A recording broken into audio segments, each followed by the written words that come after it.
Кутмандуу кечиңиздер менен бүгүнкү сабакты баштайбыз. Кирип атасызбы деп мени командада шаштырып атат. Мен кирип калдым. Эфирге даярданганча да бир топ убакыт. Кандайсыздар?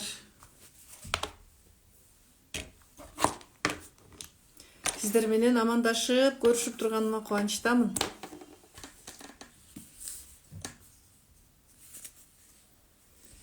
Көптөн бери эфирде көрүшө элекпиз сиздер менен. Бүгүнкү темабыз сиздер менен бир аз башкачараак оргазм тууралуу сүйлөшөбүз, мамилелер тууралуу сүйлөшөбүз.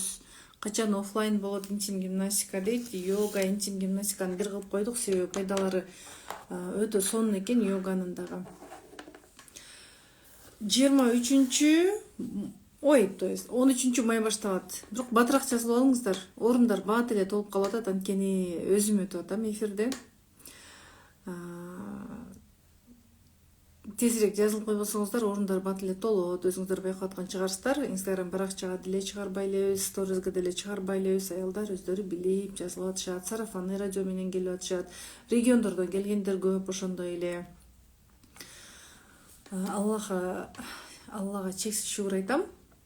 Сиздердин ишеничиңиздерге ээ болгонума. Кыздар, давайте мындай кылбайлыбы? Баалар боюнча сиздер менеджер кыздарыбыздан сураңыздар. Директке жооп номер калтырсаңыздар, сиздерге биздин кыздар жооп берет. Азыр мен сиздерге баалар жөнүндө айтып эле, анан курстун даталарын айтып эле, эфир бүтүп кетпесин, Мына башталды уже. Жолдошумду жакшы көрөм дейт, бирок каалоо жок. Эмне себептен дейт, бүгүн оргазм тууралуу. Неге оргазм албайт аялдар? Ким кандай ойлойт айтыңыздарчы? Жазыңыздарчы. Өмүрүндө оргазм албаган аялдар бар. Кандай деп ойлойсуздар?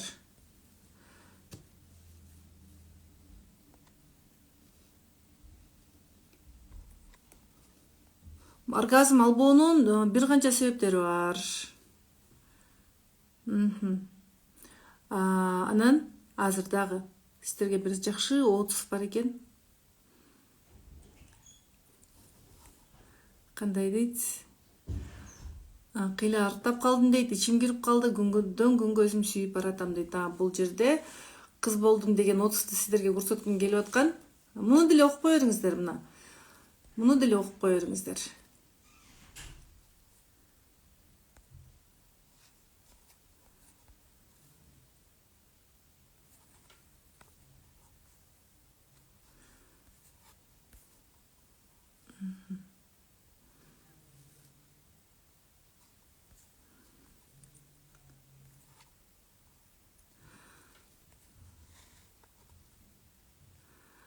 Бул жерде арыктадым деген отзывдар көп экен. Ким арыктагысы келсе, интим гимнастика менен интим гимнастика, йога менен арыктап алсаңыздар болот. Бул жерде массаж боюнча да отзыв бар экен. Ошондо бөлүшө кетейинчи. Массаж боюнча. Жолдошума массаж жасап бердим дейт. Күйөөмө абдан жакты дейт. Муну токтотоюн. Буга убакыт кетирбейли. Онлайн курс кыздар 2 май күнү башталат. Программалар өтө терең. Сабакка жазыларда кадимкидей эле ойлонуп жазылыңыздар. Бул жерде жөнөкөй сабактар жок. Өтө терең камтылган сабактар бар. Өтө терең көз караш менен карашыңыздар керек. Эгер биздин курстагы сабактардын баарын сиңирип алам десеңиздер, жан дүйнөнү ача турган сабактар, өзүбүздүн мээбизге кире турган сабактар, өзүбүздүн психологиябызды түшүнүп, бала чакабыздын психологиясын түшүнүп, жолдошубуздун, кайын журт, бир тууган, керек болсо кез келген баардык адамдардын психологиясын түшүнүп ала турган курс. Айым сыры дегенде сиздер ойлошуңуздар мүмкүн, бир кылыктанганды үйрөнөбүз, анан интим гимнастиканы үйрөнөт экенбиз, йога дагы деп атат, йоганы дагы деп жок. Өтө терең сабактар камтылган. Мен курстарымды бөлгөнгө жетишпей атам, ошон үчүн эле айым сыры про тарифине киргизип коюп атам баардык сабактарымды. Интенсивде дагы көптөгөн сабактар бар, көптөгөн терапиялар бар, интим гимнастика бар, йога бар, интенсив тарифинде дагы. Эми кеттик кыздар оргазм боюнча. кийин пайда болгон түшүнүктөр бар. Жана өмүрүндө оргазм албагандарда кандай болот?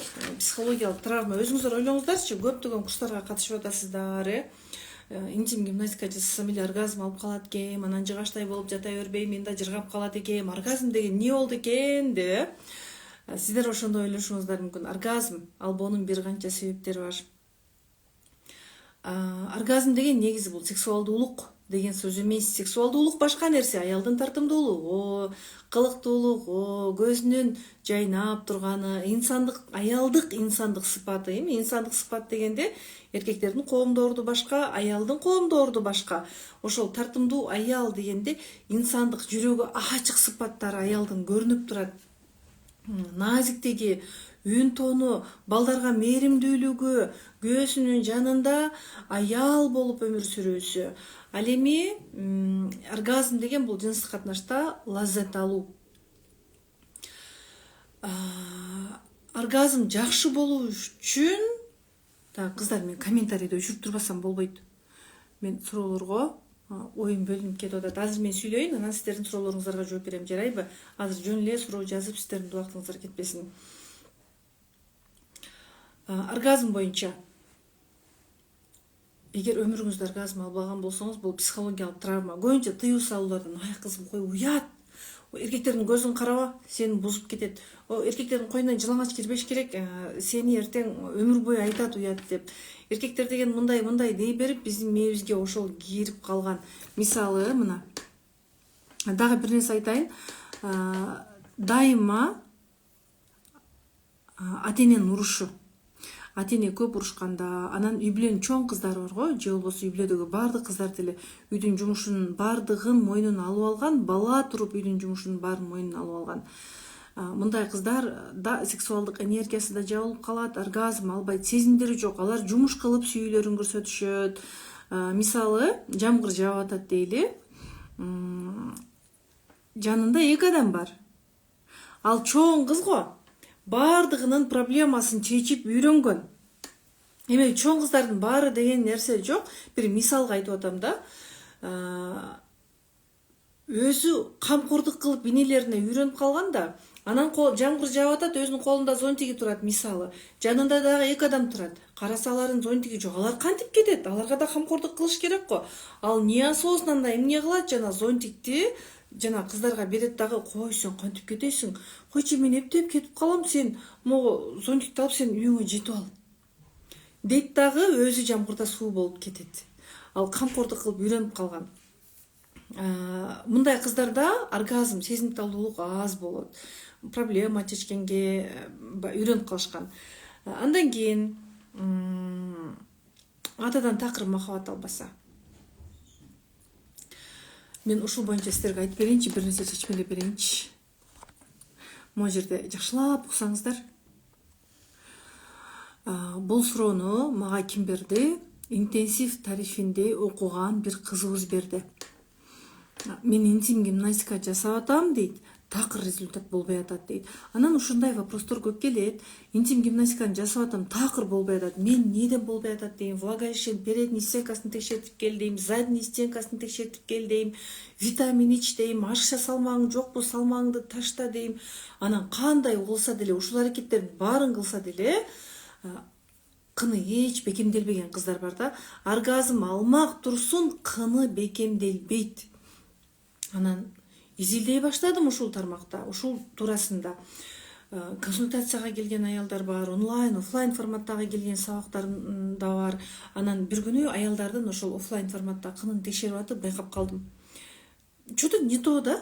Мындай сезим жок, такыр сезим жок. Тиги кыздан сурадым. Себеби мага кыздын эмоциялары дагы ошону айтып турду. Атадан махабат албаган кызды көрсөтүп турду мага. Анан тиги кыздан сурадым.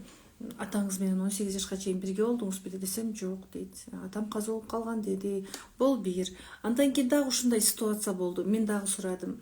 Атаңыз менен 18 жашка чейин бирге болдуңузбу десем, жок, ажырашып кетишкен. Дагы бирөөсүнүкү тоже ушундай ажырашып кетишкен. Айтор мындай. Атадан махабат албай калган, жана ошондой эле атасы ажырашып кеткен, же каза болуп калган, ушундай. Анан ал үй бүлөдө апа эркек болуп кеткен. апасы бала чакамды багышым керек деп бүт түйшүктү мойнуна алып балдарына внимание бербей калган. Жыйынтыгында балада сезим жок, Мына бул жерде ушул бир адамдын жазганын карасаңыздар, мүмкүн муну жазган адам бизди окуп отурат, бирок сиздин номериңизди жаап салдым, сизди эч ким көрүп турган жок. Эгер смсти жазган адам сиз эфирди угуп турган болсоңуз. Мына курска келгенден кийин дейт, дагы жакшы мастурбацияны токтотуп калдым дейт. Мастурбацияны токтотуп калса бул өтө сонун жеңил иш, кыздар. Мастурбацияны ошол внимание албай калган, ата-эненин махабатына муктаж, көңүл сыртында калып кеткен кыздар, балдар көп мастурбация кылат. Анан биздин курска келгенден кийин мастурбациядан, онлайн сабактан эле мастурбациядан арылып алат. Бул сонун да, мен аябай сүйүнөм. Демек мен онлайн курска билимди достаточно берет экенмин деп түшүнөм. Анан бул кыз дагы жасап эле жатам, такыр результат болбой атат дейт. Курстун башталганына буларга 1 айдан ашып калды да, интенсивдик мыштетиге. Анан сурадым, атаңыз менен бирге болдуңузбу десем, мына жазганын көрдүңүздөрбү? Ооба дейт, ата мечет болчу дейт. Мен тосуп калдым да, смсте ушундай айтылган. Ата мечет болчу дейт, кээде урат эле дейт. Апамды да ичип келип урат эле дейт. Көрдүңүздөрбү? Атасы кызын да урган. Ошентип дейт, 9-классында ажырашып кетишти. Анан апам Россияга кетти дейт. Көрдүкпү? Ата-эне урушуп жүрүп, бала внимание сыртында калып кетип мастурбация кылды. Бул бир атадан таяк жеди, бул бир махабат сезими жетпей, өзүнө кубанч сезими жетпей, ал мастурбация кылган. Анан ажырашып кетишкен. Бул бир удар болгон. Атанын урганы 2 удар. Апан Россияга кетип калган именно 9-класста. Карагыла, 9-класс деген 15-16 жаш курак. Абдан апага муктаж курак. Ушул куракта дагы ата-энеси ажырашып кетти. Апасы Россияга кетип калды. Эми көп өтпөй дейт, мына атам өзүнө өзү асып алган дейт. Кыскасы, бул кызга эркектен внимание жетишпейт жана чувство вины калып кетет. Эми бул кыз атасы айткан, сен эмне ичесиң, эмне апамды урдуң деп атасы менен урушат. Анан атасы өзүнө асып алат, кызда чувство вины калып калат. Бул кызда канча интим гимнастика жасаса дагы результат жок болуп атат. Эми бул боюнча дагы сиздерге толуктоо айтып кетейин. Дене блоктору деген бар, кыздар. Оргазм десе эле, мындай кылсаң оргазм алып каласың. Интим гимнастиканы мындай позасын жасасаң оргазм алып каласың деген жеңил желпи жолду айтат деп ойлодуңуздарбы? Жок, андай эмес. Оргазм эгерде өмүрүндө албаса, жана мына ушундай учурда, мына даже бул кызда результат болбой атыптыр. Демек мындай учурда биз ички состояние менен иштейбиз. Ошондуктан мен интим оргазмга байланыштуу бир канча терапияларды киргизип салдым онлайн сабагыма. Жана көптөгөн 20дан ашык, 27, тагыраагы 27 терапия бар жалпы. Ошол терапиялардын баарын жасоо менен жана сабактардагы жан дүйнөнү ача турган тапшырмалар бар, сонун тапшырмалар бар. Ошол тапшырмаларды аткарса, дене блоктору жазылат. Анан оргазм алып калат. Адамдын өзүнө ишеними пайда болот. Мисалы, мен өзүм кандай элем? Эми могу сүрөттү бир аз жок кылып турайын, өзүм сүйлөйүн. Мен да кандай элем? Мен самооценкасы өтө төмөн кыз болчумун. Азыр мен сиздердин алдыңыздарда чыгып сүйлөп атам. Кээде офлайн жолугушууларга чакырат, мен ал жерде сүйлөп атам. Мен ички состояниемди эмдедим. Өзүмдү тааныдым. Болбосо мен үйгө келген коноктордун деле тартына берет элем. Мына мен Турсунай Керимбековна бир канча адамдарга онлайн офлайнда сабак берип атам. Сиздер угуп атасыздар, үйрөнүп атасыздар го. Эгерде менде баары жакшы болгон болсо, балалыгымда мен Аллага шүгүр, эми ата-эне өз болгон мээримин берди, вниманиясын берди. Колунан келишинче жакшы ата, жакшы апа болууга аракет кылышты. Бирок биз СССРдин балдарыбыз. Алардын жумуштары көп болгон, бизге дайыма внимание жетпей калган, махабатка муктаж болуп калганбыз. Мен терапияларым жасап жүргөндөр билесиздер. Эми дене блоктору боюнча айтайын. Дене блоктору дегенде көп адамдарды байкайсыздарбы? Башы оору эле жүрө берет. Вроде жакшы, анан черепный давление дейт. Менде да черепный давление деп лечение алып жүргөм. Бирок мен түшүндүм, бул менин денемдеги блоктор экенин. Анан глазной блок. Бул глазной блок бизде качан калып калат? Күтүүдөн. Көбүнчө кичинекейинен зрениясы начар. Өзөр түшүнбөйт аны, бөйрөгүн дарылатат, зрение бөйрөккө байланыштуу деп бөйрөктү дарылатып, бөйрөктүн өзү оорусу ата-эне бир тууганга байланыштуу го, психосоматикасын ала турган болсок. Анан бир жактуу кароого эч убакта болбойт. Ден соолук, бул психология, бул изилденип бүтпөй турган илим. Анан головной блок. Головной блок качан бизде пайда болот? Мен сүрөткө бир аз чийип туруп түшүндүрүп берүүгө тырышайын.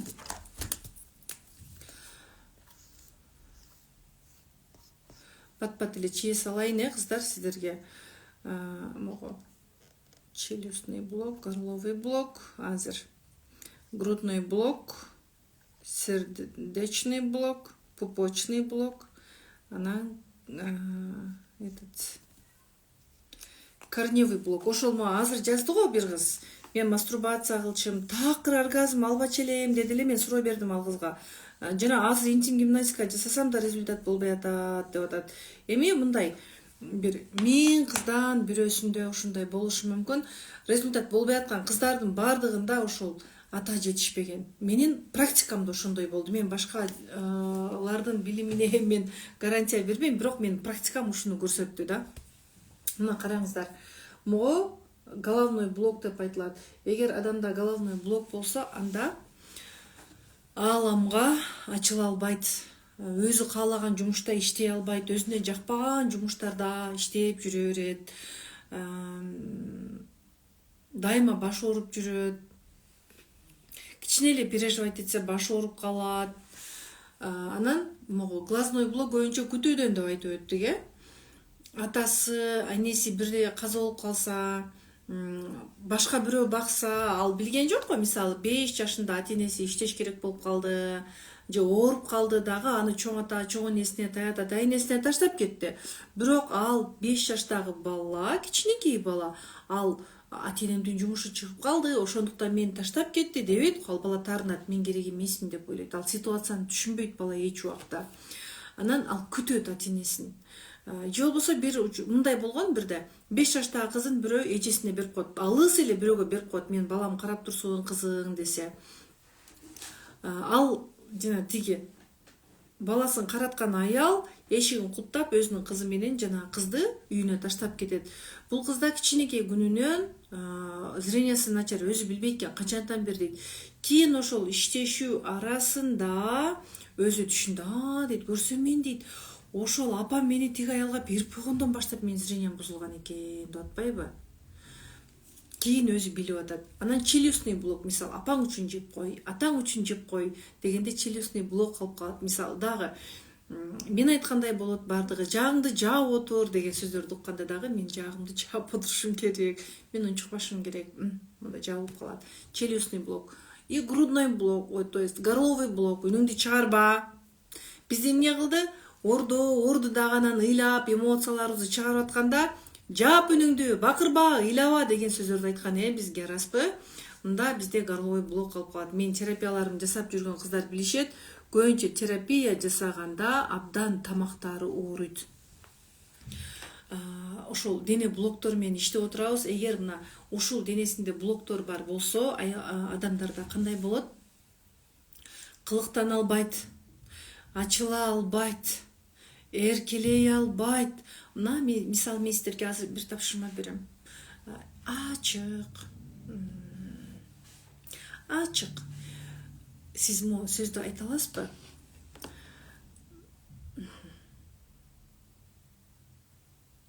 Жаным, бүгүн тамак жасабай эле, же болбосо мындай десеңиз болот. Жаным, бүгүн тамак бышырайынбы, же төшөк тастайынбы деген сөздөрдү ачык кылыктануу менен айта аласызбы? Мен бул жерде бир аз ачык айта албай атам. Онлайн сабактарда муну үндү кандай тон менен айтабыз, үн кандай болгондо сексуальный чыгат, мен булардын баардыгын айтып беремин. Ушундай сөздөрдү айта аласыздарбы? Жаным, бүгүн тамак тастайынбы, тамак бышырайынбы, же төшөк тастайынбы деген сөздөрдү айта аласыздарбы? Флирт көрсөтө аласыздарбы? Ар кандай техникалар бар. Негизи аларды бул жакта ачпай эле коеюн, айтпай эле коеюн. Мага бир аз ыңгайсыздаа болуп кетет. Аял эркек тууралуу, флирт тууралуу көп сүйлөшөбүз. Сизге канча айтсак да кылыктана албайсыз эгер ички могу денеңиздеги могу блогтор менен иштебесеңиз, мына бирөө уже монтип бетин жаап атат, айта албайм дейт. Жок, эмнеге айта албайсыз? Сиз айтышыңыз керек да, бирок сиз аялсыз да, бул жашоого аял болуп жаралдыңыз. Негизи аялдын образы ушундай экен, кыздар. Аял адам эркектин көзүн толтуруу үчүн жаралыппыз. Мына бүт эле жок айта албайм. Эмнеге? Бирок сиз аялсыз го. Айтсаңыз болобу, болбойбу? Эркекке кылыктанып, ага шык берип туруу үчүн жаралыппыз. Бирок бизди не кылды? Турмушка быштып салды. Аял болуп жашоону биз үйрөнө албай койдук. А эгер сиз могу денеңиздеги блоктор менен жашасаңыз, иштесеңиз, то есть оргазм аласыз, кылыктуу аял болуп чыга келесиз. Эми дене блоктор боюнча дагы айтып өтөйүн, канча жашта болсо дагы флирт жасоого мүмкүнчүлүк бар, үйрөнүүгө мүмкүн ар дайым. Мына кыздар, менин катталуучуларым кандай осознанный адамдар, кыздар. Мына караңыздар, мына бул горловый блок деп атабыз, өнүңдү чыгарба. Ыйласаң уят болот, мен азыр сени кашкырга берип коем дегенде биз баардыгын ичибизге кап калганбыз. Кийин биз сезимдерибизди көрсөтө албай калдык. Кубаныч сезимибизди да көрсөтө албайбыз. Эми кубаныч сезимди көрсөтө албаган качан калат? Мисалы, сиз мен бул мисалды дайым айтып жүрөм. Апаңызга карадыңыз же атаңызга карадыңыз, атоо, апо, мен сени жакшы көрөм дедиңиз, же болбосо жумушуна ээрчидиңиз, сизге не деген? Мына өзүңүздөр да билип атасыздар, айтса болот, бирок бизге билим керек эмес. Ооба, билим керек. Билимди алып эле мына мынтиш керек, анан антиш керек десе деле сиздер айта албайсыздар. Мен силерге гарантия берем. Ички абал менен иштеш керек. Биринчи өзүбүзгө уруксат бергенди үйрөнүшүбүз керек. Өзүбүзгө качан уруксат бербей койгонбуз? Мисалы, сиз апаңызга эркеледиңиз, атаңызга эркеледиңиз, же болбосо оюңузду ачык айттыңыз, же бир нерсе айтып бергиңиз келди, алардын внимание алгыңыз келди, бирок алар бизге көңүл бурушкан жок. Кызым, мен бошобой атам, көрүп атасыңбы деди, же болбосо апа деп бир нерсе сүйлөсөк, бизге карабай эле басып кетти. Сиз деле азыр ошол катаны кайталап атасыз. Кыздарыңыз, балдарыңыз артыңыздан келсе, апа деп келсе, сиз аны укпайсыз. Байкасаңыз, балдарыбыздын көп сөздөрү бир апалаганы жоопсуз эле калып кетет. Ошол учурда мага оюмду айтканга болбойт. Мен маанилүү эмесмин деген нерсе калат дагы. Кийин оюн ачык айта албайт. Кылыктанууга да уруксат бербейт өзүнө. Жок, мага уруксат эмес деген нерсе калып калган. Эми муну дене блоктор деген сабагымда чагып берем. Азыр убакыт тар болуп атат. Анда дене блоктору менен эфирибиз өтүп кетет. Анан горловый блок калып калат. Андан кийин мына грудной блок. Көбүнчө грудной блок ачуу, ызадан, таарынычтан калып калат. Ички сезимдерибизди сыртка чыгара албайбыз, айта албайбыз. Негизи адамбыз го, биз конфликттен коркпошубуз керек. Биз урушуп калуудан коркуп, же оюбузду туура жеткире албай, сүйлөшүүдөн коркобуз. Бир элементарно сенин күйөөңдүн сага кылган поступкаларын сен туура жеткире албайсың. Мисалы, күйөөң сага чөнтөгүндөгү бар акчасын жок деп койду. Сиз ал жерде не дейсиз? Урушуп кетишиңиз мүмкүн. Бар экен го акчаң деп урушуп кетишиңиз мүмкүн да. Күйөөң сен урушуп агрессия көрсөткөндө күйөөң сени сыйлабайт. Сага ошондой кыйкырып берет. Сен ошол учурда сүйлөшкөндү үйрөнүшүң керек, сүйлөшкөндү айтышың керек. Эгерде сага оюңду айтууга уруксат берилген болсо, сен оюңду смело жеткиресиң. Мен сени абдан сыйлайм, бирок мен чоң адаммын, мен жаш бала эмесмин, мен келесоо эмесмин. Эми керек жерде келесоомун дей бериш керек эркектерге, ооба. Керек жерде өзүңдүн акылдай, амал көй, инсан экениңди көрсөтө алышың керек. Мен келесоо эмесмин де, мен чоң эле адаммын, чөнтөгүмдө акчам туруп, анан мага ушундай дегениң мага абдан оор тиет экен. Мен мындайга ылайыктуу эмесмин деп эле айтыш керек. Же элементарно адамдар ооруган жерин айта албайт. больницага барса дурус жанагы врач менен сүйлөшүп өзүнүн диагнозун сурай албайт. Көп адамдар бар араңарда отурасыңар, диагнозуңарды дурус сурай албайсыңар. Мындан ары мен кандай жолду tutушум керек? Мен мондайга келдим. Мен сага мо диагнозумду көрсөтүш үчүн келдим. Мо диагнозумду аныкташ үчүн келдим. Менде мындай болуп атат. Мага ушуну тактап билип берсең деп адамдар айта албайбыз, оюбузду жеткире албайбыз. Могу жактан чыкпай калат, өзүңө уруксат бербей каласың. Байкасаңыз, дагы көп жерлерде оюбузду айта албайбыз. Элементарно могу мен адамдарды кээде байкайм, могу маршруттук каттамдын айдоочуларына мисалы могу жерге токтоп койсоңуз деп айта албайт, кыйкырып жиберет, же болбосо токтоп кой деп атам деп, же үнүн чыгара албайт. Ал үчүн бирөө кыйкырып бериш керек. Түшөт элем деп ишинасына сыйпаланып турса бирөө кыйкырып берет, кыйкырат анан: "Ай, водитель, токтоп коюңуз, азыр түшөт экен" деп. Сүйүү сезимдерин көрсөтө албайбыз.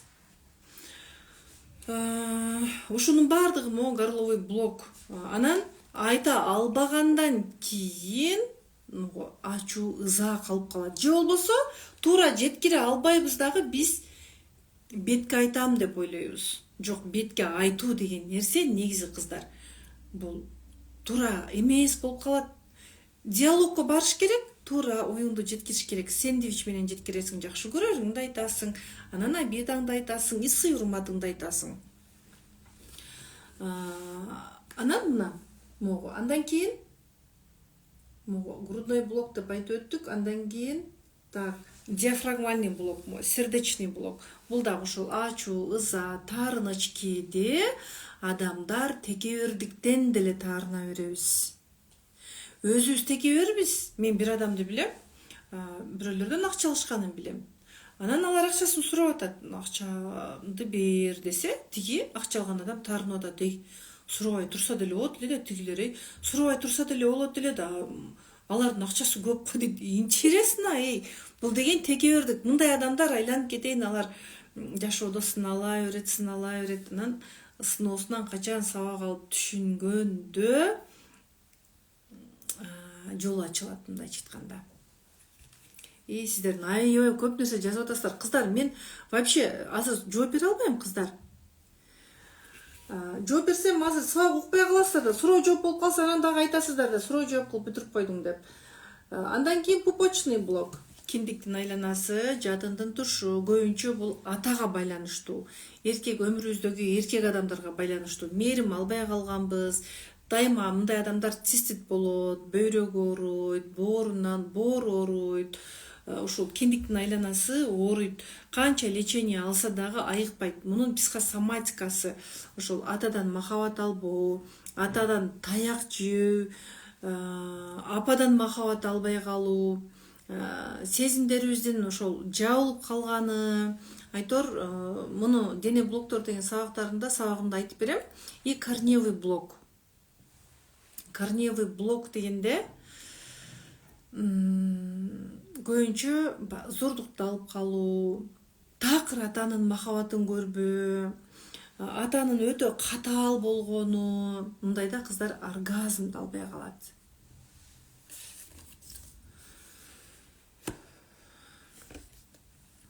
Оргазм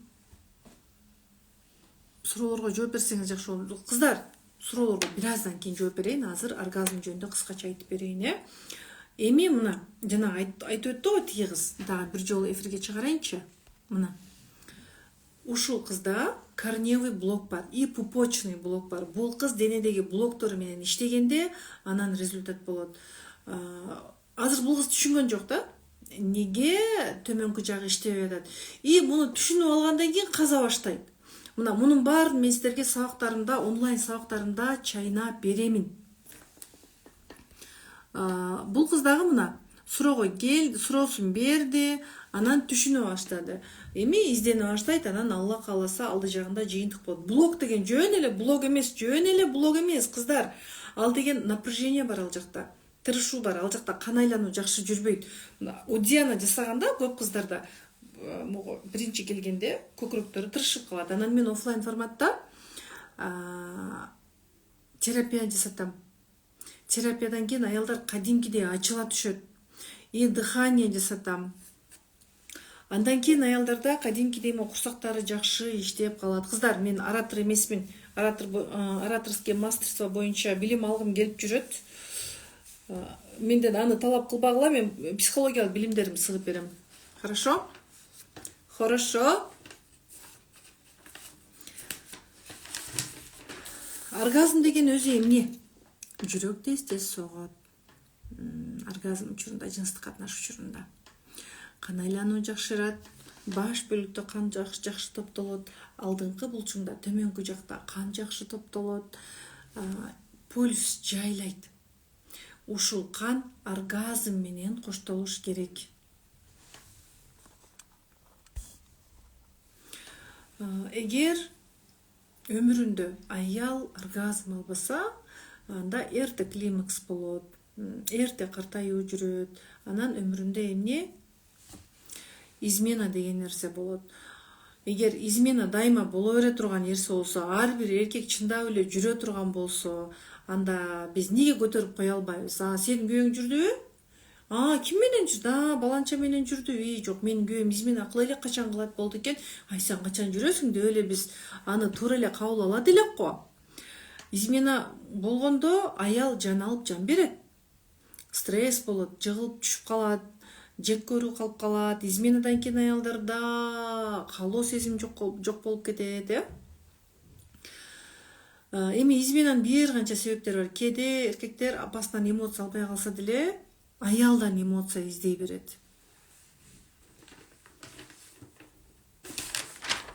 Өмүрүндө оргазм албаган кыздарда дагы төмөнкү жактары бир нерсеге тийип калышы мүмкүн. Мисалы, чуркап баратып төмөнкү жагы бир нерсеге тийип калды. Кыздардын мындай болот. Кыздар, азыр комментарийлерге оюм бузулуп кетип атат да. Оюм берилип кетип атат. Өчүрүп салайынбы? Өчүрүп салсам, жок, өчүрбөйбүз. Комментарийди карабай эле коеюнчу. Мындай. Мисалы, кыз бала 4-5 жаштагы кызды элестетиңиз. 4-5 жаштагы кыз чуркап баратат. Алды жагына катуу бир нерсе тийип калды. Бул жак ооруйт экен деп түшүнүп калат. Ой, бул жак ооруйт экен. Бул жака такыр тийгизбеш керек дейт дагы. Дайыма кийин турмушка чыкса деле төмөнкү жагын дайыма коруп атып, ал жакта напряжение болот дагы. Ал оргазм албашы мүмкүн. Детская травмалар деп айтып өттүк. Травма покинутый болгондо дагы. Травма покинутый дегенде ата энесинин бири каза болуп калат, же болбосо ата энеси чоң энесине таштап,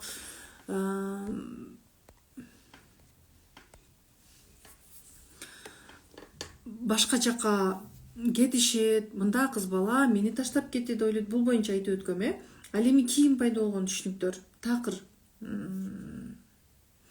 оргазм албаган аялдар боюнча кыскача айтып өттүм. Бул боюнча дагы сабактарымда айтып өтөм. Кийин пайда болгон түшүнүктөр, мисалы, оргазм алып жүрө эле албай калды. Күйөөнүгө деген жек көрүү көбөйүп кетсе. Изменаларын кечире албоо, дайыма чарчап жүрүү, ашыкча салмак, жумушту биринчи орунга коюп алуу, мен дей бергенде мен болбогондо бул мындай кылмак. Мен күйөөмдү адам кылып жүрөм дей бергенде бул эркек болуп кетти экен, роль алмашып кетти. Же бул аялга тиги эркектин мүчөсү да турбайт. Эркектин мүчөсү силерге туруп, силерди каалап турса деле сүйүнө бергиле. Эгер аял эркектин ордун алып алса, үйдөгү бардык проблеманы чечип алса, эркектен эч нерсе сурабаса, эркегиңдин мүчөсү сага даже турбайт. Сен анткени неосознанно өзүң билбей атасың. Эркегиң менен тирешип атасың, же кылыктан албайсың. Дайыма эркегиңди критикалап, көз менен, сөз менен, ой менен критикалаганда сенден ошондой негативный энергия барат. Анан вагинизм болушу мүмкүн. Эгер вагинизм болсо, онлайн сабакка келгиле, сөзсүз онлайн сабакка катышкыла, биринчи сабактарды көргүлө, терапияларды жасагыла, анан дагы болбосо анда консультация. Бирок вагинизмге консультация керек. Вагинизм деген бул жакшы нерсе эмес. Вагинизм менен жүргөн аялдар жокпу? Мен комментарийди ачып туруп сурайынчы. Вагинизм менен турмушка чыккандан кийин көп аялдар никетүн болбойт. Жылдап секс жок жүрө беришет. эми анын жакшы мүнөзүнө кармалат эркеги. Вагинизм деген бул страх, жыныстык катнаштан коркуу, качуу. Башка кыздарда жыныс мондай болсо, мисалы да, жыныс мондай болсо, вагинизмде мондай тырышуу жүрөт, дайыма сандары, буттары тырышып калат. Ал кийин деле пайда болушу мүмкүн. Жыныстык катнашып учурда бир жаман ситуациялар, жаман кабарлар болуп калса деле, ал кийин вагинизмге 3-4 балалуу болгондон кийин деле вагинизмге кабыла берет. Мен бар дейт, ой жаным, жыныстык катнаш болду анан сизде? Менде бар дейт. Экөө го жаным. Менде бар. Уже экөө катар менен жаздыңар го кыздар. Вагинизмдин бир канча себептери бар. Анан жыныстык катнаш болду анан төрөдүңүзбү? Азыр кандай сезесиз? Ошол турмушка чыкканда эле сизде вагинизм беле же кийин пайда болду беле? Гинекологторго барганда дагы оңой менен кын ачылбайт. Тырышып, монтип тура берет. Дайыма көздөрүнөн страх көрүнүп турат, эгер ал турмушка чыккандан кийин вагинизм болсо. Бар дейт, ой жандарым, вагинизм менен жүрөсүңөрбү ушунча кыз, Ойбуй, кыздар, точно вагинизмби билип атасыңарбы вагинизм экенин? Неге менде бар, менде? Не вагинизм? Кыздар, мени шок кылбагылачы? Менде бар деп койгулачы, кыздар. Ушунча адамда вагинизм менен жүрөсүңөрбү? Менде 14 жылдан бери дейт. Ой жаным. Кыздар,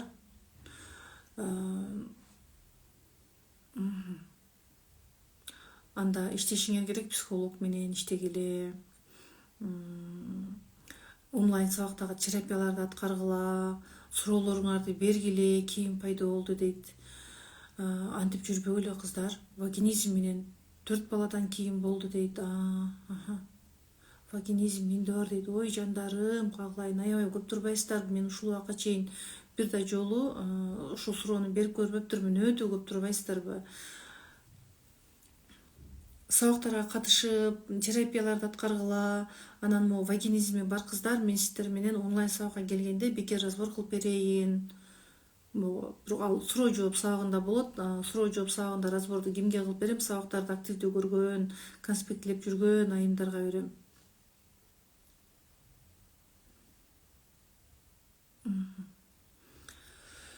Мына азыр эле сөз кылып атканбыз, могу жерге вагинизм эмне деген дейт кыздар. Бул деген страх. Сиз жыныстык катнаш башталарда титирейт, коркот, каалоо такыр жок. Жыныстык катнаш бүткөндөн кийин да титирейт, сан булчуңдар тырышып калат, кыны дайыма тырышып турат. Мындай аялдарда рахат жок, лаззат жок. Ошол дагы жуунбай жатып алуу, аялдын өзүн унутуусу, дайыма проблема менен жүрүү, эгер такыр оргазм албай калса. Мындай аялдар кандай? Күйөөсүнө эгер жек көрүү көбөйүп кетсе, даже күйөөсү денесине тийсе, колу тийсе, кыжырданат.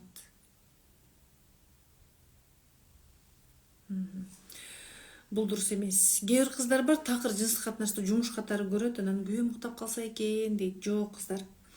Бул дурус эмес. Соо жыныстык катнаш болуш керек. Сен күйөөң үчүн барба, сен өзүң үчүн бар жыныстык катнашка. Эгер эркек үчүн бара турган болсоң, анда өзүңө кыласың, зулумдук кыласың. Эмне кылыш керек? Оргазм албоонун бир канча себептерин сиздерге айтып өттүм. Оргазм албаган аялдар барбызбы? Жазалычы. Алам, албайм деп жазып коюңуздарчы. Мен ошого карап жооп берейин.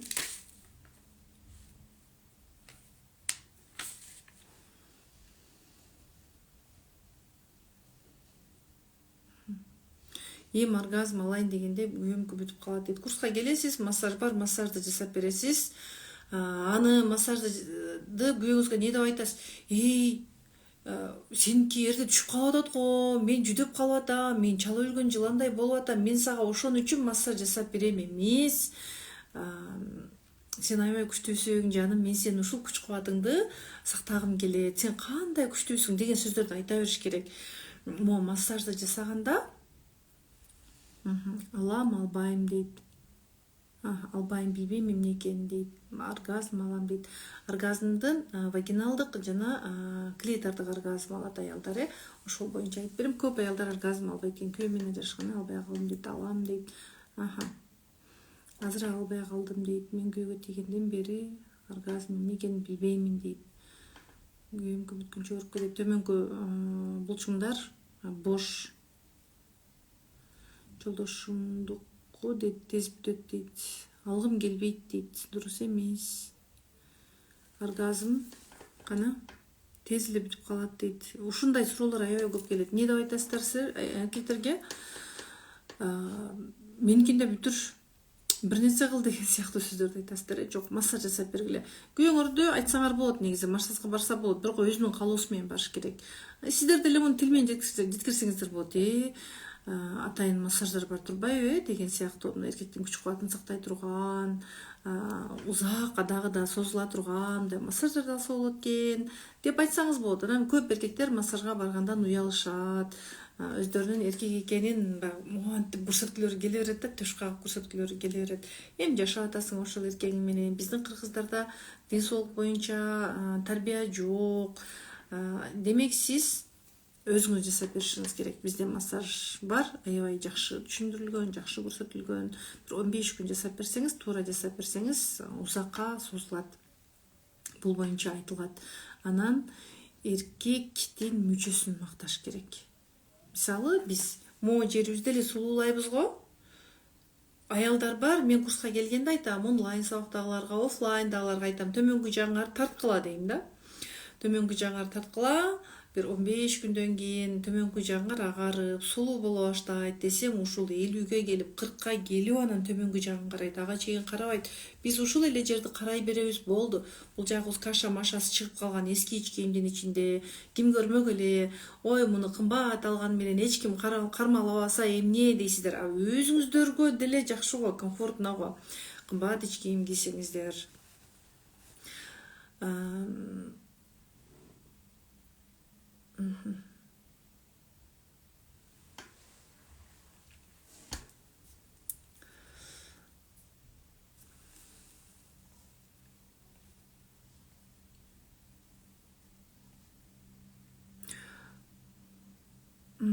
Сиздин курсуңузга катышкандан бери оргазм алып калдым дейт. Жакшы.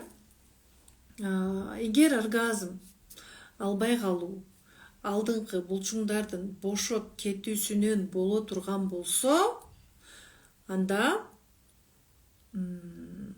интим гимнастика жасайсыз, болду, оргазм алып каласыз. А эгер жек көрүүдөн, уялуудан, же болбосо кээ бир аялдар бар, ушундай бир аялдар бар, текебер аялдар бар, аларга бир өмүрлүк сабак керек да. Мени апам башка жигитке берип койгон.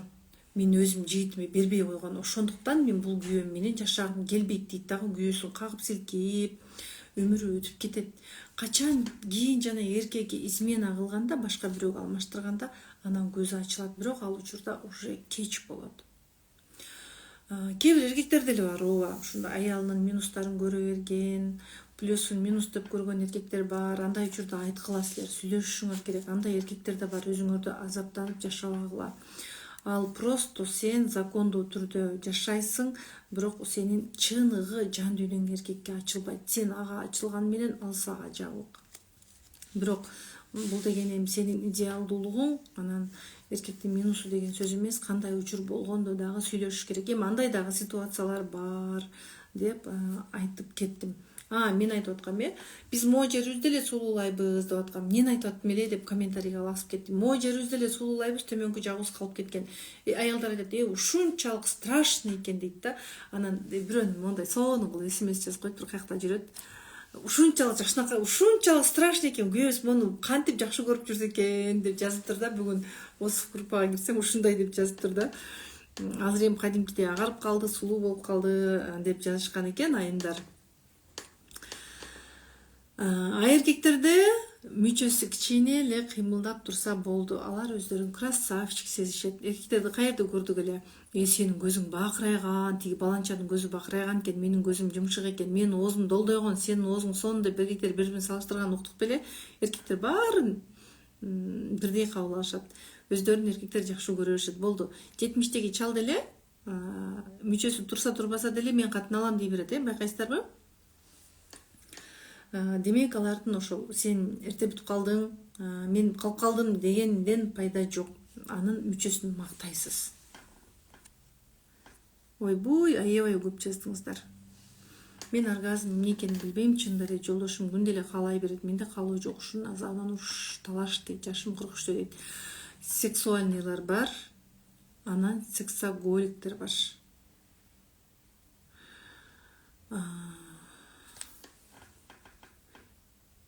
Эркектер бар бекен, белгилеп коюңуздарчы, өчүрүп салайлы.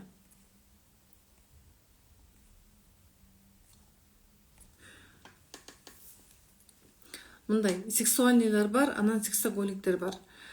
Сексоголиктер деген мындай. Алар жыныстык катнаштан лаззат албайт. Бирок алар күндө сурай берет. Сексуальныйлар бар, алар күндө кааласа деле, бир жумада 2 жолу кааласа деле, алар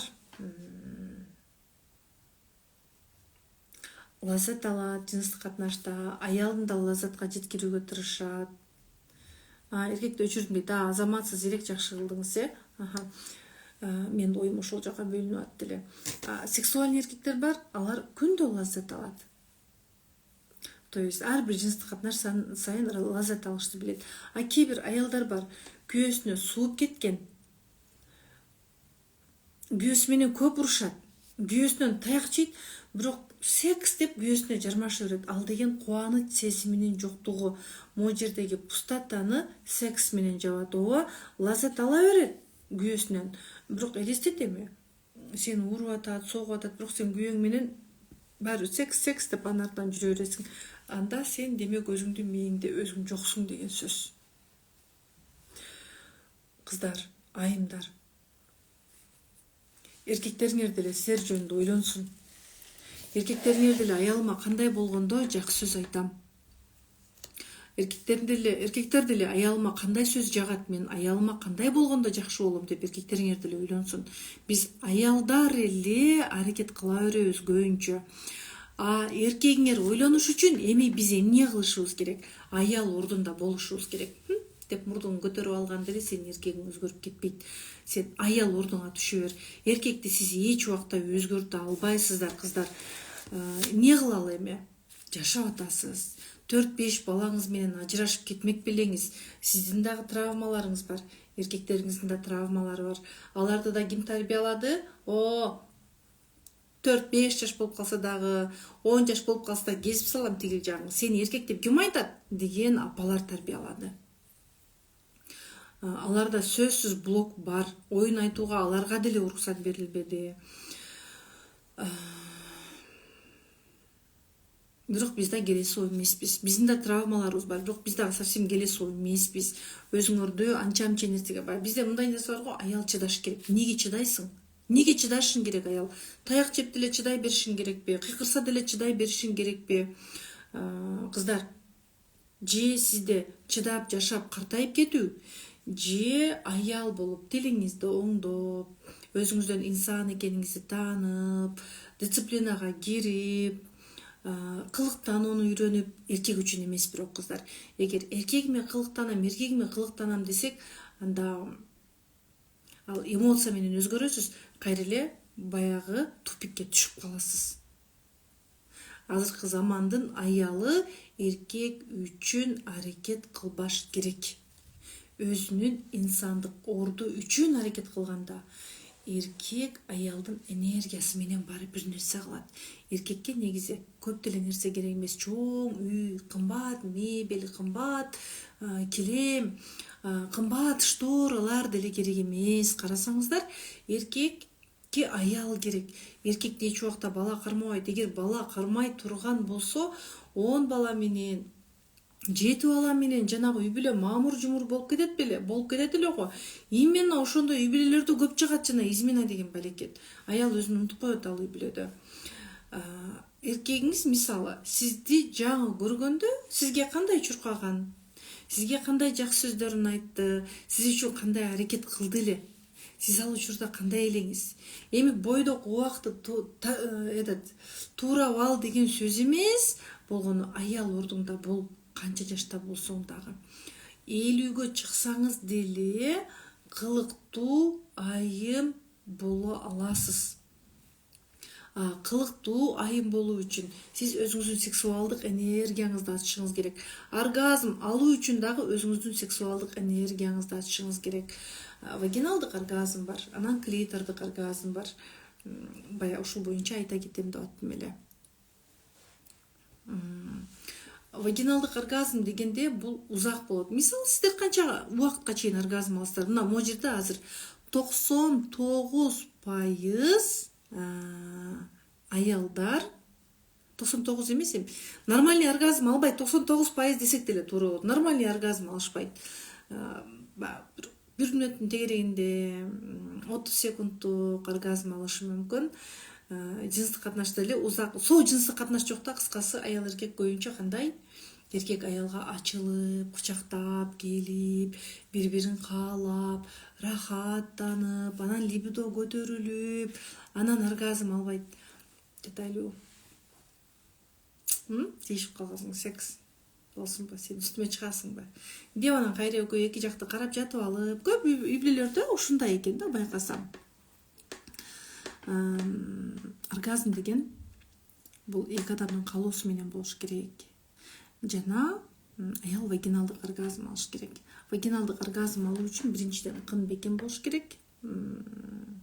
Анан вагиналдык оргазм көбүнчө аялдын үстүндө болгондо эркек алат. Самый сексуальный орган бул мозг.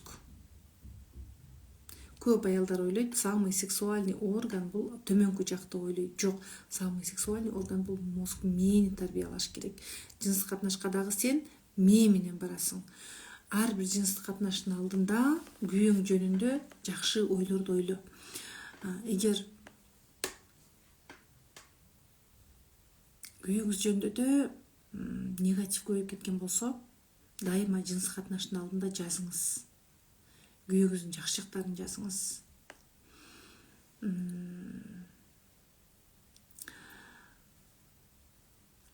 Төшөктөгү ыртаял техникасы бар. Аны жасашыңыз керек күндө. Либидо көтөрүлөт. Интим гимнастика жасайсыз. Туура тамактанасыз. Анан вагиналдык оргазм ала баштайсыз. Вагиналдык оргазм деген бул 1 мүнөттөн үйдө 10 мүнөткө чейин болот. Өтө күчтүү лаззат болот. Клитордук оргазм деген бул азыр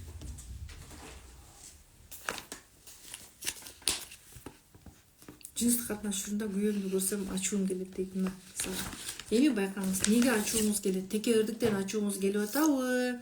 Кээ бир аялдар бар, күйөөсү жакшы сүйлөп турса деле, күйөөсүнүн жакшы жактарын байкабаган аялдар бар. Менимче сизде ушундай нерсе бар окшойт. Кыздар, мына могу клитор. Көп аялдар эркектин үстүндө клитор менен оргазм алат.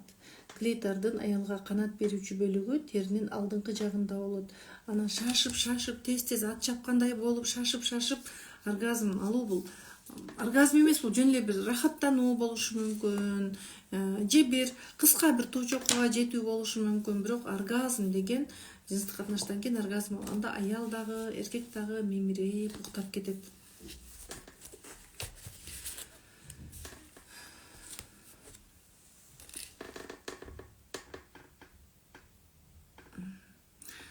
Мен да төшөктө кошулуп баштаганда эле күйөөмдүн кылганын эстей берем, ошого каалоо жоголот окшойт дейт. Күйөөңүз эмне кылды? Кана жазыңызчы, күйөөңүз эмне кылды төшөк? Сиз төшөктө эстегенде каалооңуз жоголуп кете тургандай. Ал ситуация эмнеден пайда болду? Сиз өзүңүздү унутуп кеткенден, сиз критикалагандан. Биз аялдар өзүбүздү идеал тутуп алабыз көбүнчө.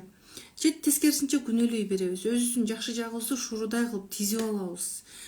Биздин дагы тилибиз жаман. Оозубузду ачканда 1000 сөз чыгат, басып туруп критикалайбыз. Бир нерселерди телефон көрүп атып деле эркегибизди критикалай беребиз. Анан эркегибиз дагы бизге жараша бир нерсе кылып коюшу мүмкүн. Мисалы, карап алып, могу аябай сонун ата экен. Аталардын баардыгы ушундай болсо десең уже бул критика. Эгер эркегиңден жакшы болушун кааласаң, анда мындай сөздөрдү айтпашың керек. О, сен досуң карасаң мого. Аялына машина алып берип коюптур, досуң жаман кыйын го десең, бул дагы критика.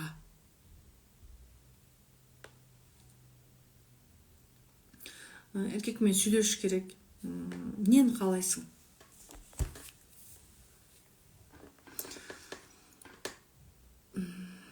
Жаман деп биз эч кимди жакшы кыла албайбыз. Өмүр батыл өтүп кетет. Сен эркегиңди критикалап, же оргазм албай канча убакыттан бери жүрөсүң, азыр канчага чыктың? Сиз азыр 30га чыктыңыз. Дейли? 30га чыктыңыз. Сиз бир жылда күйөөңүздүн изменасын унутуп калбайсыз, эгер аракет кылбасаңыз. Күйөөңүздү сүйүп кетпейсиз, эгер аракет кылбасаңыз, жакшы жагын көрүүгө тырышпасаңыз. Жазгыла күйөөңөрдүн жакшы жагын. Чыгат жакшы жагы. Көп аялдар көзүбүздү жумуп алып, күйөөбүздүн плюсун көрө турган жагыбызды жумуп алып,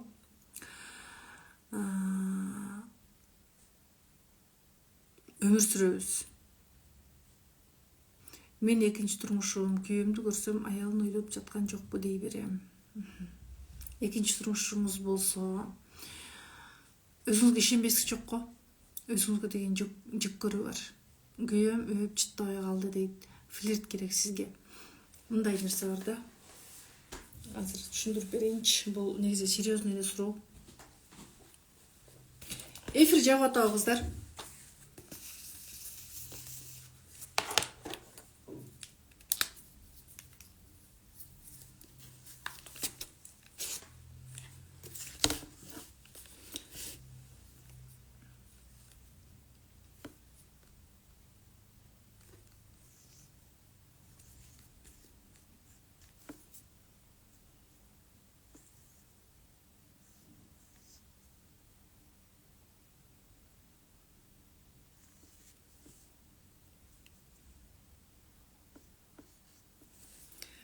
Азыр кыздар эки.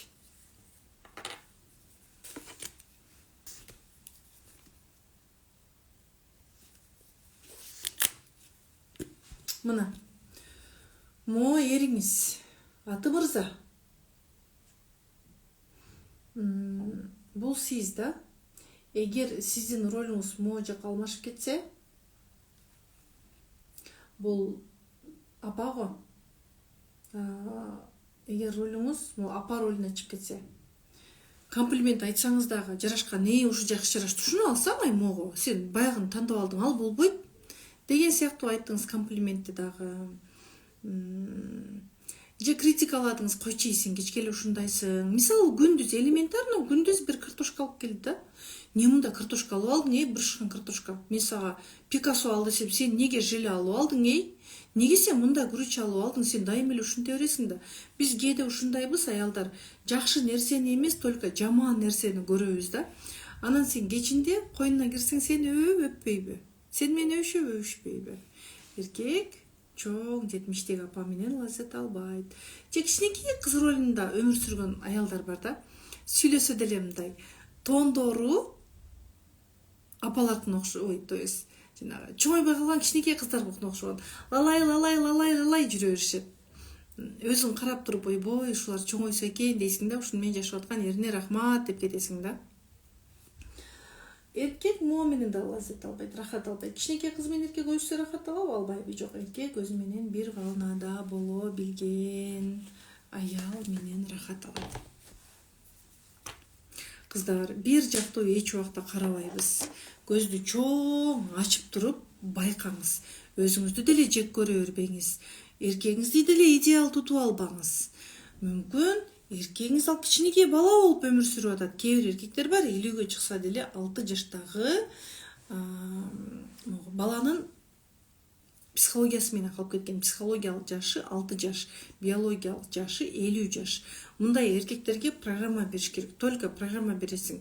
Алар сен күчтүү программа берсең аялдык ордуң менен, алар ошону жасайт. А эгер аны критикаладың, 6 жаштагы баланы, сен жамансың, сен мындайсың, сен тигиндейсиң, 6 жаштагы бала кылбай коет го. ошондой нерсе. Анда неге кичинекей кыздарга үйлөнүп алат дейт. Кичинекей кыз дегенде өзү 30га чыгып калса деле 5-6 жаштагы кыздын образында жашай беришет. Жыныстык катнаштан уялат, флирт көрсөтө албайт, төшөктө да өзүн көрсөтө албайт. Жап-жаш кыз деген ал эмнеге жаш кыздарга үйлөнүп алат дейт. Негизи бул суроонучу сиз такыр сизде психологиялык билим жок окшойт. Эгер кичинекей болсо дагы психологиялык билим болгондо сиз бул суроону бербейт элеңиз. Жолдошум 2 жыл Россияда жүрдү, бир келин менен жүргөн экен, билип калып ошондон бери 7 ай өттү. Дагы деле өзүмө келе албай нерв болуп калгам. Кечирдим деген, бирок жүрөгүм кечире албай атат, баш ооруу да болуп дейт. Ошон үчүн Россияга барып келейин десе деле, майли деп жөнөтүп бербешиңер керек. Кыздар өзү шерик болуп кетебиз да, кеде акча таап келсин, анан моуну мындай кылып алайын деп. Эркектер талаалагысы келгенде бир чоң нерсе баштайт. Жасайт дагы, анан кредитти төгүш керек болот. Бул жак иштеп көрөм дейт, тигил жак иштеп көрмүш болот дагы, анан эмне кылсам, Россияга барып келсемби дей баштайт. Шылтоо кылып туруп талаалап жөнөйт. Эркегер менен сүйлөшкүлө, мен андайды каалабайм деп айткыла. Сен кетпе, анан минт, анан сен кетсең, анан мен минтип деп керек эмес. Мен андайды жакшы көрбөйм. Мен бир үй бүлө болуп бир жерде жашаганды жакшы көрөм деп айткыла ачык эле. Же болбосо сен тияка барып келгенден кийин мен уже сенден жиркенип калам деп айткыла ачык эле. Аял эркек бир жерде турганы жакшы. Эркекти жүгөн деп кармай албайсың. Бирок оюңду жеткирүү менен, эгер эркегиң сени жакшы көрсө, анда талаалап кетпейт, ушул ордунда жетиштүү акча таба алат. Жолдошум намаз окуучу, ишенгем дейт. Ким айтты намаз окуганын баары эле ишеничтүү деп? Намазды окуп атат баардыгы азыр. Ичи буз ар ким окуп атат эми.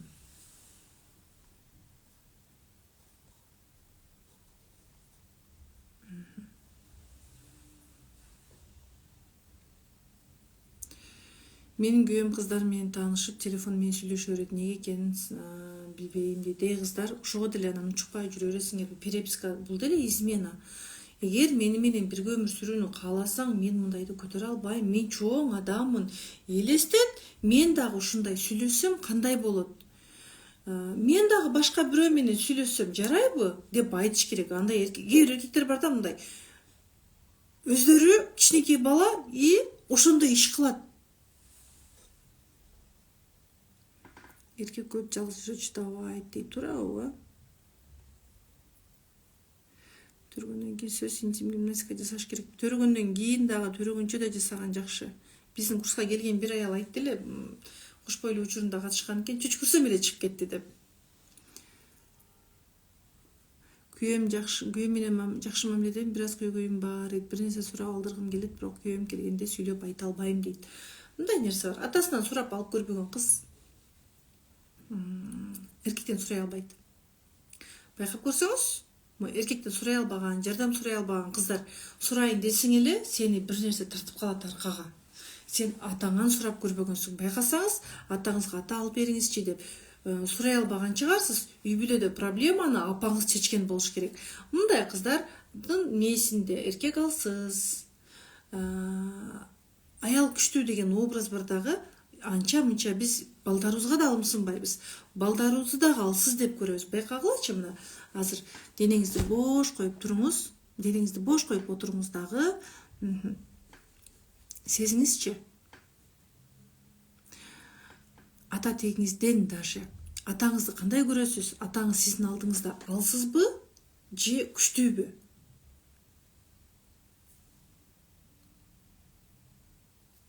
Чоң атаңызды кандай деп ойлойсуз? Чоң атаңыз күчтүүбү же алсызбы? Ата тегиңиздеги эркектерге деги сиз кандай карайсыз?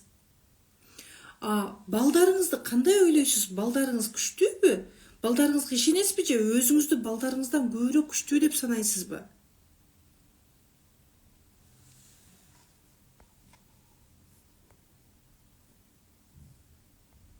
Сиз күчтүүсүзбү же күйөөңүз күчтүүбү? Байкасаңыз.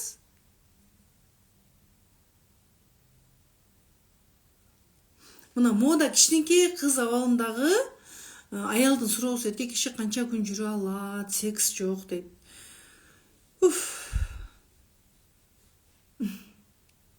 Сизге азыр мен 6 жыл деле жүрө берет күйөө деген эркек деген 2 жыл деген смело жүрүп коет десем сүйүнөсүз. Сизге ошондой жооп керек болуп атат.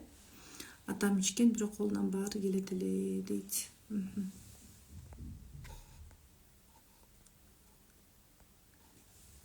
Жакшылап байкасаңыздар, биз көпчүлүгүбүз жакшылап осознанно отуруп байкасаңыз, көпчүлүк аялдар апам күчтүү деп ойлошот, өзүн күчтүү деп ойлошот.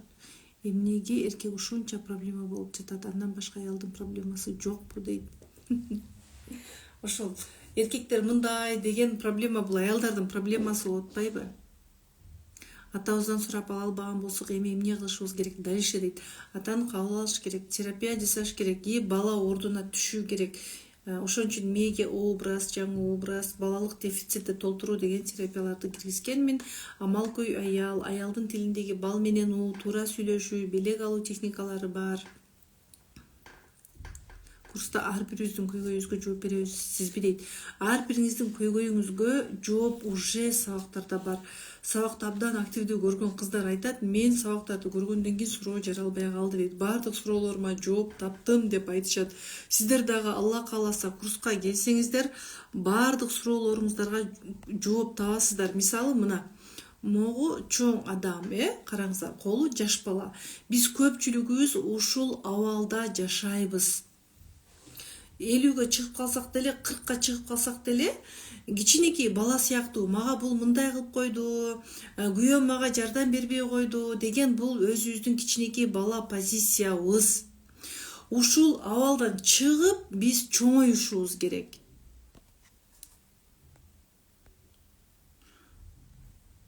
Бул абалга биз качан түшүп калдык? Ата-энебиз көп урушкан учурда биз өзүбүздү күнөөлүү сезебиз, өзүбүздү керексиз сезебиз. Сабак өтө терең, психологиялык себеп сабактар. Атабыз бизди жазалаганда болду, сен мына мисалы, мына ата кызын жазалап атат. Эгер сизди дагы атаңыз кайсыл бир учурда жазалаган болсо, эгер сиз кичинекейиңизде менин күйөөм жакшы болсун, менин күйөөм атамдай болбосун, менин күйөөм мени сыйлап турган болсун десеңиз, анда Алла Таалам сизге ошондой жакшы күйөөнү бере берет. Бирок биз кичинекейбизде биз дуа кылганды да билбей калдык, күйөө жөнүндө ойлонгонду да билбей калдык. Анан ушул абалдагы кыз азыр 50-ге чыгып кетти. Атасынан сурай алабы? Элестетиңиз? Атасынан сурай албаган кыз күйөөсүнөн сурай албайт. Ушул абалда 40-ка чыкты, мындай абалдагы кыз эркек адамга деген ишеничи жок болуп калат, күйөөсүнөн сурай албайт.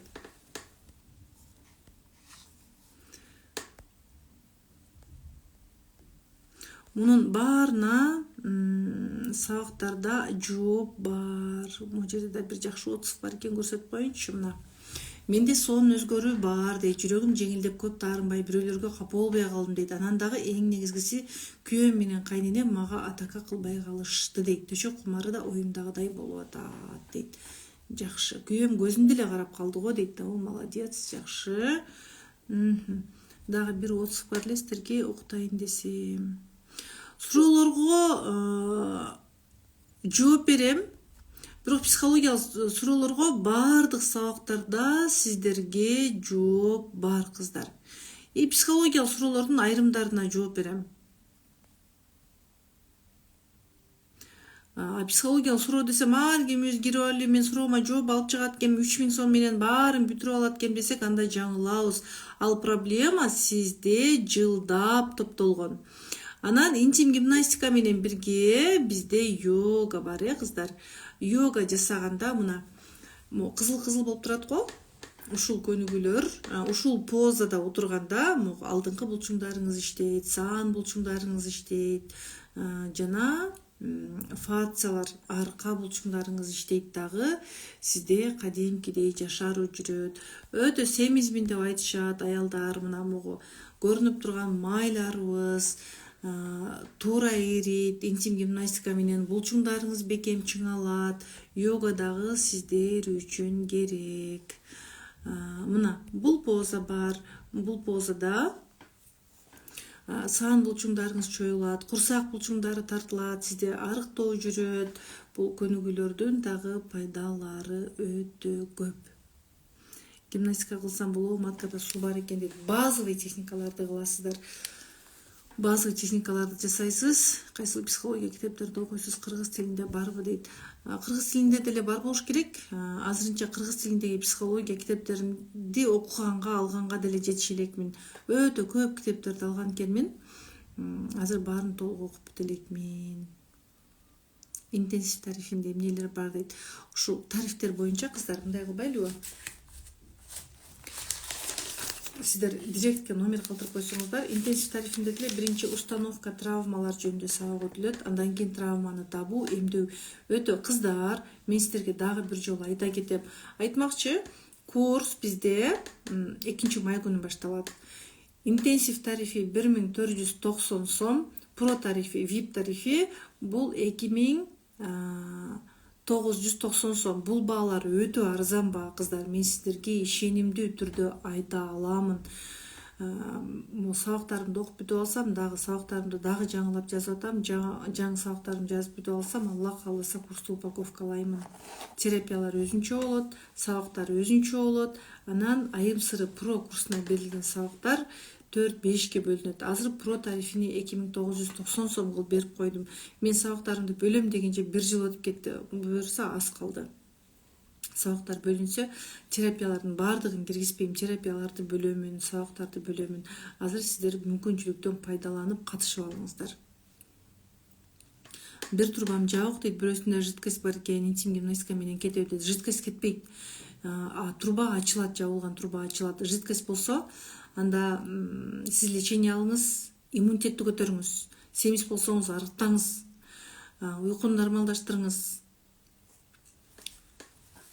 Интим гимнастика жасайсыз, йога жасайсыз, мына ушинтип сизде Алла кааласа кетет. Жидкость. Мен да күйөөм ошто жумушта дейт. Үйгө бир жумада бир келет дейби? Ошто үйгө бир жумада бир келет, балдарды өзүм карап кайны кайнтанын колундамын дейт. Бизди алып кет десем унабайт. Байкап көрүңүзчү. Канчалык аял ордумдамын деп ойлойсуз. Анан могу интенсив тарифи боюнча жалпы 8 сабак бар. Терапияларыбыз бар, интим гимнастиканын 7 түрү бар, йога бар, массаждын түрлөрү бар. Про тарифинде 27 терапия бар. 20дан ашык психологиялык сабак бар. Тоже йога бар. 10дан ашык интим гимнастиканын түрү бар, массаждын 9 түрү бар. Башка бонус сабактар өтө көп. Мен төрөгөнүмө 1 жыл болду дейт. Күйөөм ушул маалда бирөөнү таап алыптыр. Жакында ачык айттым, сен арам жүрбөй үйлөнүп ал десем, не дейт? Ошол катын менен бутуңа тура бер деп бөлөк иштеп калдык дейт. Бутума туруп алайын дейт. Үйлөнүп ал десем, бутума туруп алайын дейт.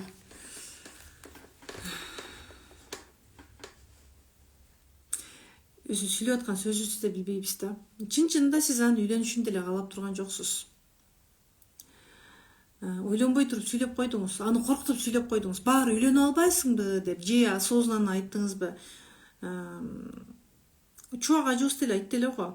Эгер күйөөңдүн чындап үйлөнгөнүнө, сен жан дилиң менен макул болсоң дейт.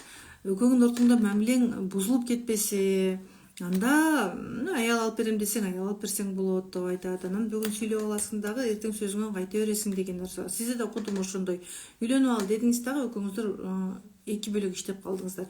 Негизи эркек измена кылса сүйлөшсө болот биринчи. Эмнеси ага жетишпеди менден? Мага абдан оор тийди. Мен өзүмдү өлүк сыяктуу сезип калдым. Мен өзүмдү абдан жаман сезип калдым. Эгер кечире турган болсоңуз, айтсаңыз болот, мындай инсан катары сүйлөшсөңүз болот. Мен кечирейин. Мен эми битке шошуп төшөгүмдү өрттөбөйүн. Мүмкүн мен да бир нерсени туура эмес кылгандырмын. Айтчы. Менден сага эмне керек, мен ошону берүүгө тырышайын деп айтыңыз. Мен ошону берүүгө тырышам, сага жакшы аял болууга тырышайын. Бирок сен да мындан кийин менин көңүлүмдү оорутпа. Менин да көңүлүм бар, мен да адаммын, мен да келесоо эмесмин. Мага абдан катуу тиет экен, мен мындайды көтөрө албайт экенмин. Мен азыр мен мүмкүн ошол сенин кылганың могу кылганың менден болду бекен деп ойлоп атам. Мен кайсыл жерде ката кетирдим, эмнени түздөйүн деп аракет кылып атам.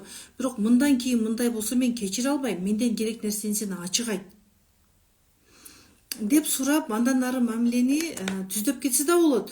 Болгону сүйлөшүү. Анан бар, сен антип үйлөнүп албайсыңбы дегенде мына күйөөңүздөн жоопту угупсуз го. Мен бутума туруп алайын деген. Анан экөөңөр эки бөлөк иштеп калдыңар.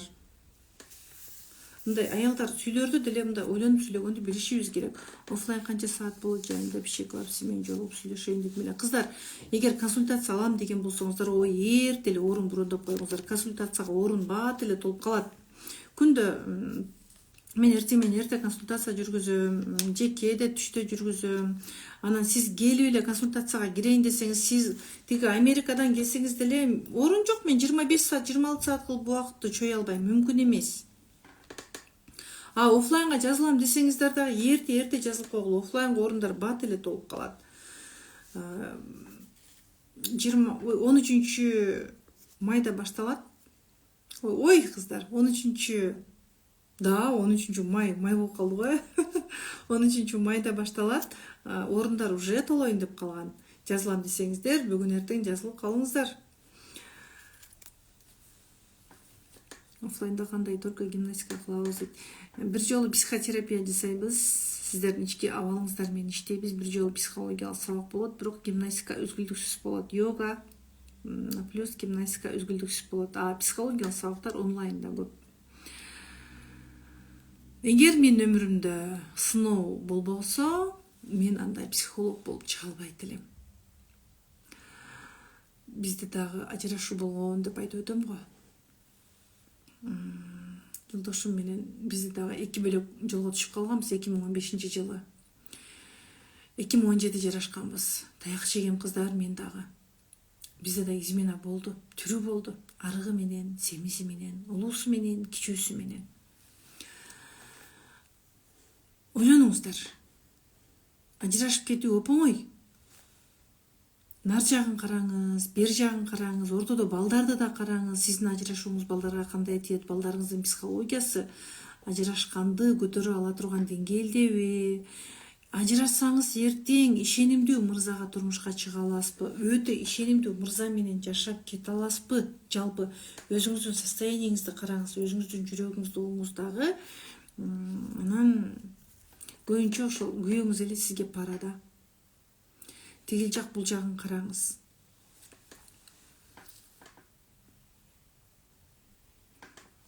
Аял өзгөрсө, Аллам өзгөрөт. Разрывды тиктириш керек дейт. Жок, разрывды биринчи тиктирбей эле келиңиз. Интим гимнастика жасайт, разрыв болгон аялдар деле жыйынтык алышат. Эмне кылсам болот? Вообще төшөк каалабайтпы же каалаймбы?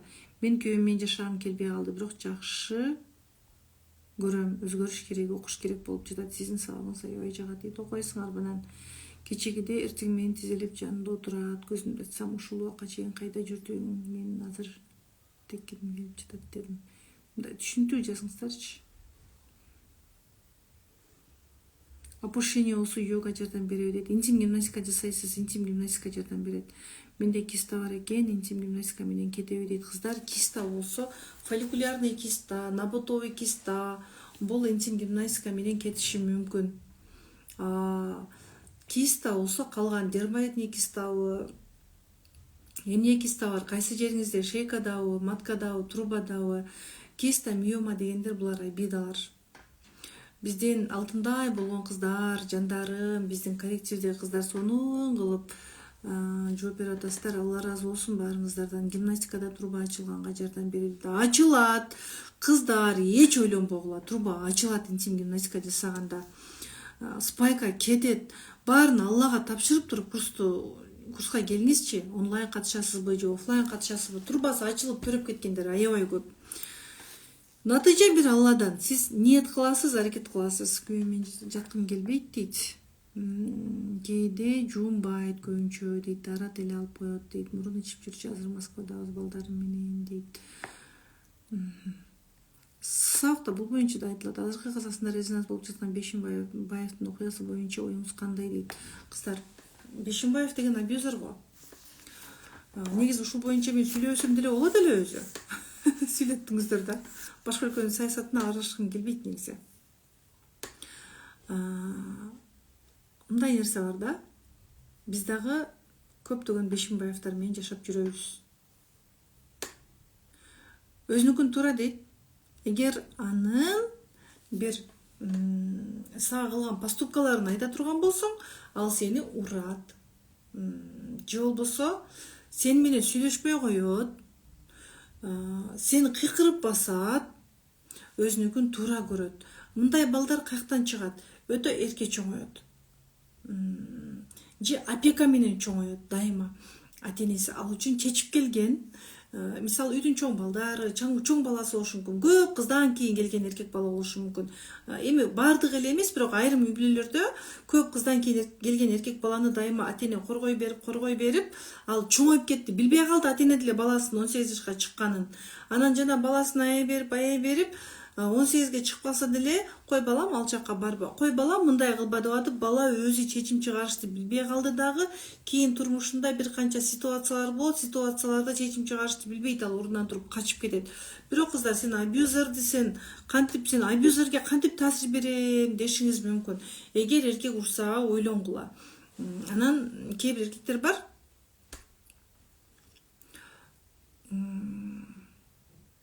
Сүйлөшүүгө такыр келбейт, ал уруп жеңет.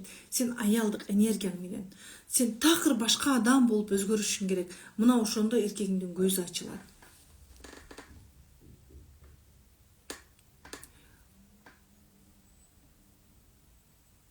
Разрыв чоң, жел чыга берет, бирөөлөрдүн алдында отура албайм, оргазм албайм, эмне кылсам болот дейт.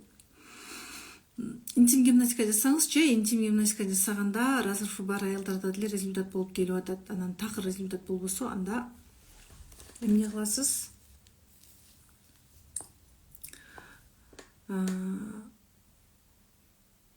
Такыр результат болбой атса,